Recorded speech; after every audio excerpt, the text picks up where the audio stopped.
Hey guys, how you doing? So trying to get back into the swing of things, literally. Gonna try pumping out some videos and what have you, and I swear it came to me in a dream, a vision, if you will. I wanted to play the Cross 6 set again. Now, this set is deemed as being one of the most dangerous sets we could play.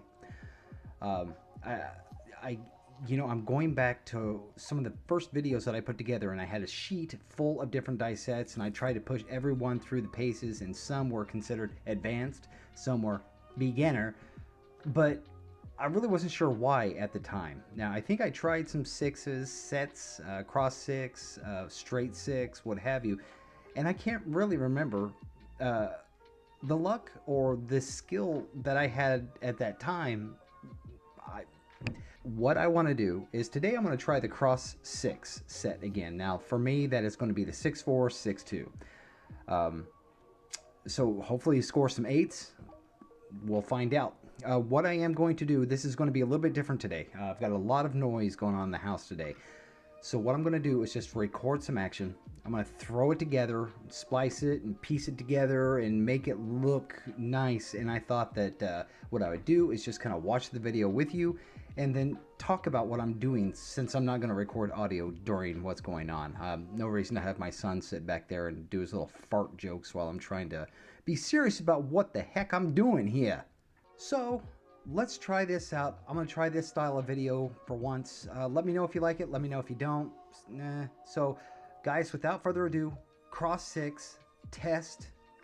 Let's try this out. Hopefully I have a little bit more skill now than I did then, so hopefully you do too. So you might be able to put this back in your arsenal if it's good or not. Let's find out. Okay, I'm going to start out with a little bankroll of $200 today. Let's do it. So guys, hello, and thank you for coming along today. Just want to say thank you for being here. I love each and every single one of you, so let's do this. I snapped you. I know you couldn't see it, but there you go. So the Cross 6 set, we have a starting bankroll again of $200. So just 150 in green and 50 in red. Now, going back to where this is also on a $15 table. So I wish that I could find a time at the local casino where it was not 15 or higher, but I have yet to find that time, those greedy sons of bees. So watching this, and I'm going to comment on it a lot as I was putting this together, I'm noticing something in my swing that I do continuously, and it's something that we need to think about and talk about, because hopefully I can fix some of your swing as well going forward. So we're going to start with a 5. Had a good rotation there, had a good landing spot. I've been finding value and landing spots being back, and I'll explain as we go. So I'm starting out with 135 across. Now, granted, this is going to be the bulk, practically everything I have, but we always want to think about a low SOR, especially just getting back into the game again. That SOR is going to be 3 shots, a 3-shot SOR. So a score hit of 3, and then we take it all down and play calm if necessary. Sticking with those cross 6s, I am not buying the 4, I am not buying the 10. I have my reasons. So we're going to slow this down. Watch my release. There. Did you see, and we'll see this on each single release I do, I'm going to put in slow motion. Watch my hand. I have a twist right at the point of release. That is a no-no. We have to fix that right away. So as we roll the 10, 25 on the 10, I am not buying, so 25 will pay 45. I'm going to drop 5 so I can get 50, as you can see now.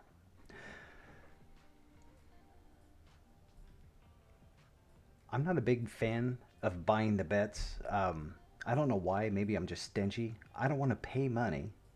Even if I don't hit it and we happen to 7 out, I lose the money that I paid just so I can get a couple extra bucks. It's just not worth it to me. Stingy, I guess. Sticking with the cross sixes. Watch the release, please. You can see that slight twist right there, right as I release.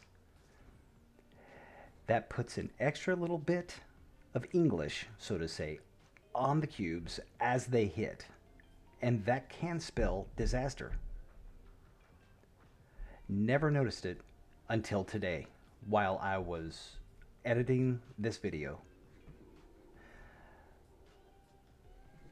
Every throw does that for me, and that's really going to be in my mind going forward. So we rolled that 9, 25 on the 9 will pay 35. So second score hit in this 3-shot SOR.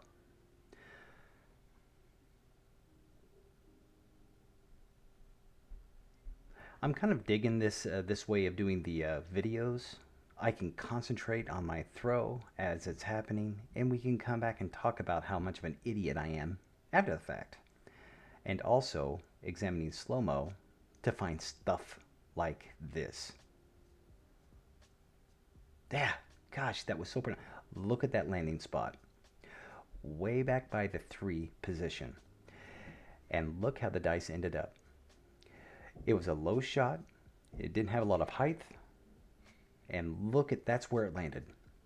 But what that did was create that flow path for the dice to release straight on into the wall. And that was pretty much my favorite throw of the day. I like having that LZ, that landing zone, a little bit closer to me where I'm releasing, so the dice can hit and release a little energy before it goes into the alligator skin. Now that I've hit that 3rd shot SOR, I take it all down. I've hit my 3 points. I even pick up the odds on the back. Can't touch the 15 that I had on the pass line. That's what we're sitting at this time. Started with 100, and noting that that 15 is still out there. Can't do anything about that. There is $310 at this time. So 3 shots in the SOR, I'm already up 110. 3 shots, that's right. Thank you, CP, thank you. So now it's up to you how you want to play, of course. After that SOR limit has been reached, you've met your mark. What do you want to do? I'll play the combat for a couple of times. Let's see what happens. I'm not putting anything down in odds yet. My thing is I want to win a combat and use the winnings as back end. Here's the twist. It's screaming. That is so. See, the more I twist, yeah, what just happened? It's the twist. It's the twist. It's putting that extra English, and it just can cause mayhem. So, well, we did roll an 8. If I'm playing the combat, I don't know about you all, I appreciate the 6s and the 8s. Those are the ones that you want the come to go up to. Going to do a quarter on the odds. Let's do one more. I'm not putting any back end odds, of course, yet. I will use my winnings for the back end odds. Nothing fancy about this throw. The classic pendulum. It's a very short backswing and a modest release. I'm not looking for height. That twist. Look at that. See how it throws that all? But the landing zone allows the dice to continue in the same direction. And that's a key. That's a big key.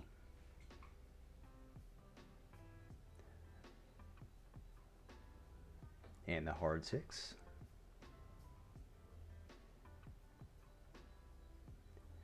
Always feels good to get those hard way numbers. I'll stick with the 25 back end for the combat.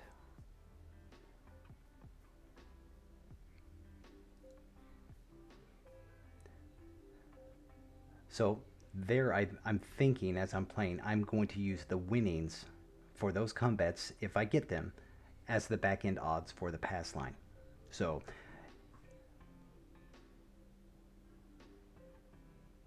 once you have your SOR limit and you meet your SOR, my whole thing is limit the amount of your money that you're putting out on the table at play. Gosh, oh, that twist is so bad. I never noticed that before.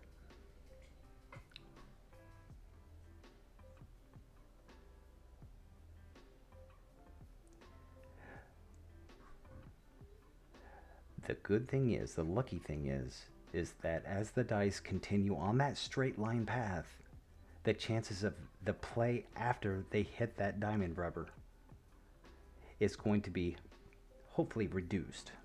Now, I had no bet on the 9. No harm, no foul.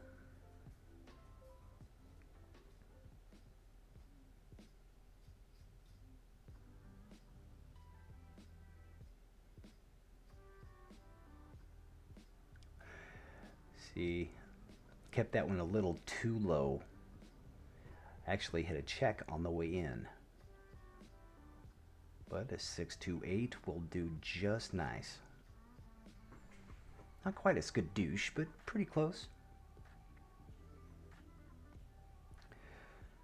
So, of course, when it comes to the combats, the flat bet is going to be 1-to-1 on a 6 and 8 combat, 6 for every 5.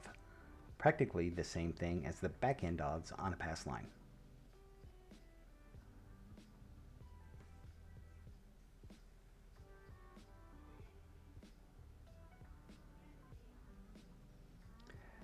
Now, as promised, now on the 5 and 9, you want to keep it even on the back end, so I just put a modest 20 out as odds.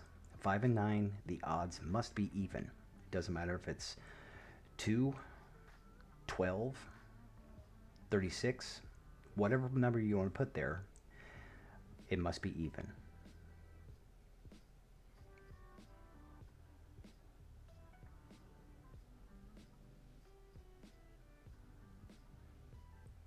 See, as the game goes on, that twist is getting worse and worse. And that is another slight skadoosh. That's my second comeback.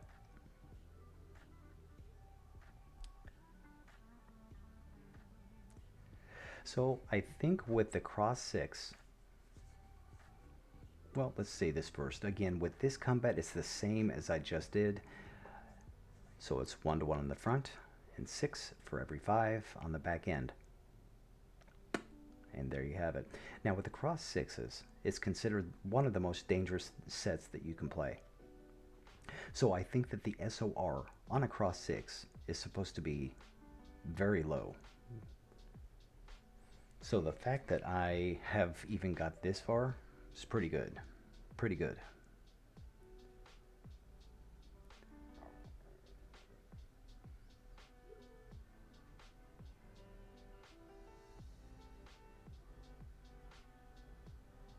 Ugh.